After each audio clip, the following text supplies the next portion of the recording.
नमस्कार मित्रों, आप देख रहे हैं वार्षिक राशिफल 2026। मित्रों, अब तक आप लोगों ने मेष से लेकर के कुंभ राशि तक का वार्षिक राशिफल देखा और इसका आप लोगों ने बहुत साथ भी दिया। तो आज हम बात करेंगे अंतिम राशि मीन राशि की। 12 नंबर की राशि है, गुरु की राशि है और यह जो राशि है ये जल तत्व राशि है। इसका जो स्वभाव है वो सकारात्मक और नकारात्मक दोनों ये मिला जुला होता है। ये जो लोग होते हैं ये अपना पूरा प्रोजेक्ट तैयार कर लेते हैं और जब इनको डिसीजन लेना होता है, निर्णय लेना होता है, तब ये जरूर कोई ना कोई समस्या क्रिएट कर लेते हैं। तब उस समय ऐसी स्थिति में ये पहुंच जाते हैं कि अब क्या करें और क्या ना करें। निर्णय अनिर्णय की क्षमता में मीन राशि के लोग अधिक पहुंचते हैं, जिसके कारण एक कल्पनाशील होते हैं। नई नई बातें अपने दिमाग में हमेशा कोई ना कोई योजना ये बनाते रहते हैं। ये जैसे मछली जो है वो कभी रुकती नहीं एक जगह, उसी तरह इनका बहाव भी, जैसे पानी का बहाव होता है उसी तरह इनका बहाव भी होता रहता है। और जैसे मछलियां कभी कभी आप देखोगे उल्टी दिशा में दौड़ती हैं, उसी तरह ये भी कभी कभी अपने मन में नकारात्मकता ये ला ही लेते हैं, जिसके कारण इनको यह पीड़ा का सामना करना पड़ता है। मित्रों, मीन राशि भी 7.5 से गुजर रही है और मीन राशि का अभी जो चल रहा है वह माध्यम 7.5 चल, यानी कि द्वितीय चरण चल रहा 7.5 का। और इस समय शनि इनके लग्न में और राहु इनके व्यय भाव में, गोचर में, बंधन के घर में, नींद के घर में गोचर कर रहे हैं। तो सबसे बड़ी समस्या तो मीन राशि के जातकों के लिए यही है कि इनको नींद की समस्या हो सकती है। आपको नींद से जुड़ी परेशानी हो सकती है।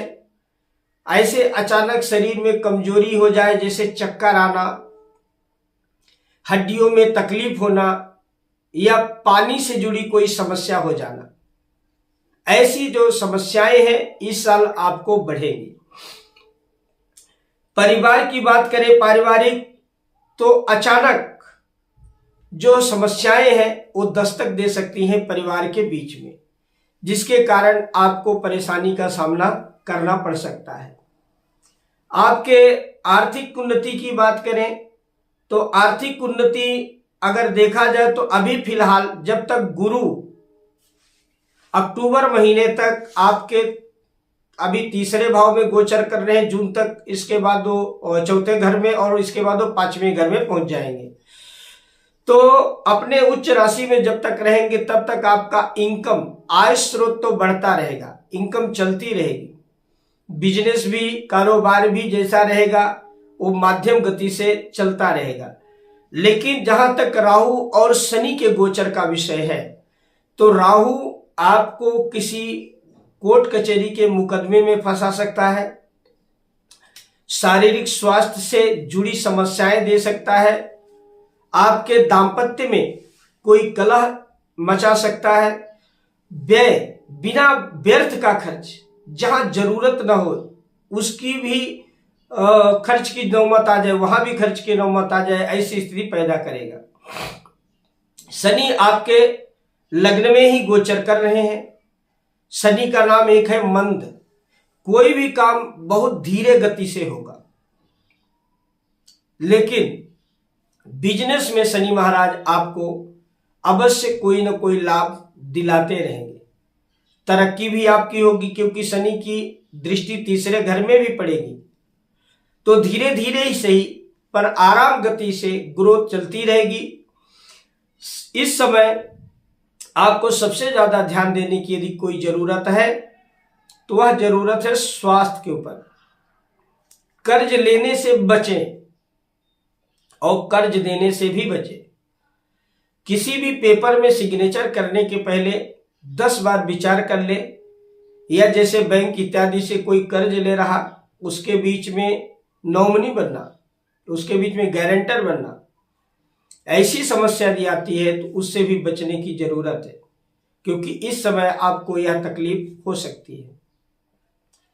आप विदेश जाना चाहते हैं, विदेश से कोई बिजनेस करना चाहते हैं, इंपोर्ट एक्सपोर्ट का बिजनेस करना चाहते हैं, तो इसमें आपके लिए यह बहुत अच्छा लाभदायक होगा। शनि महाराज की 10वीं दृष्टि आपके कर्म भाव में पड़ेगी, तो शनि महाराज वहां आपको आपका मन चाहा फल देंगे, लाभ भी उसी तरह से देंगे, धीरे देंगे लेकिन देंगे जरूर। तो कर्म अपने हिसाब से नहीं, समय के हिसाब से चलिए, क्योंकि जब आप अपने हिसाब से करेंगे तो उसमें शनि महाराज कोई न कोई अड़ंगा डालेंगे। शनि महाराज कहते हैं कि समय को देखो और समय के हिसाब से चलो। आपके हिसाब से समय चलने वाला नहीं, समय के हिसाब से आपको चलना पड़ेगा, तो आपको लाभ ये देते रहेंगे। आध्यात्मिक दृष्टि से अगर देखा जाए तो यह साल आपके लिए अच्छा रहेगा। संतान की दृष्टि से देखा जाए तो यह वर्ष आपके उन्नति कारक रहेगा।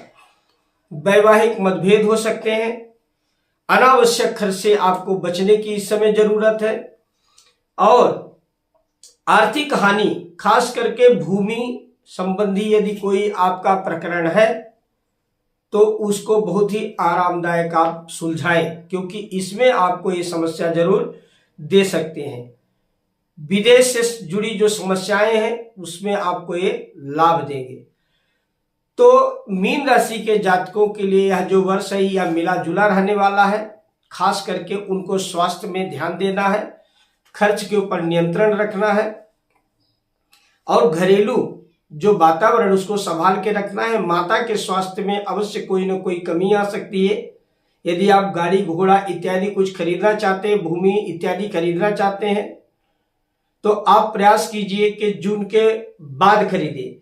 जब गुरु आपके पंचम भाव में आ जाए उस समय आप खरीदिए, क्योंकि अभी फिलहाल राहु की दृष्टि में जरूर आएगा वो घर, तो जिसके कारण आपको परेशानी फेस करना पड़ सकता है।